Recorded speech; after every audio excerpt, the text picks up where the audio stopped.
of an understanding of some of the challenges that you all face, especially from a technology standpoint. All the new information technologies, and even back in the late 90s when I was involved with the library system, that was really impacting the systems. I know it's impacting all of you even more now.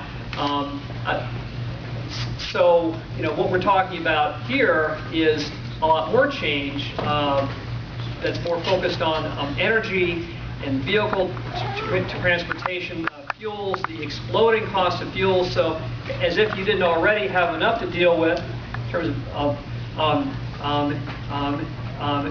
integrating all this new information technology, now you and all the rest of us have a lot to deal with in terms of all these high cost of fuel, energy, and technologies. And so that's what I'm going to talk a little bit about in my remarks. So first of all, as I mentioned, we're a nonprofit organization statewide. Our mission is to improve air quality, curb global warming, help Ohio's economy, and also improve energy security through deploying. We're a deployment-focused organization focused on alternative fuels and more efficient vehicles and other energy-saving transportation technologies. So just to give you a little bit of a kind of a big picture background, people may have been hearing a lot during this presidential campaign about energy, and hearing this figure of $700 billion per year that we're exporting out of our economy right now. This is up from less than $100 billion just a few years ago. It's now $700 billion that we're exporting out of our economy in order to import all of the fuel that we need. We are now importing about 70% of the petroleum that we need in this country for mainly for motor vehicles. There's other purposes, but most of it is going to transportation. That's up from only 25%. I'm barely old enough to remember this first OPEC embargo of oil back in 1973 that really sent shockwaves through our whole economy.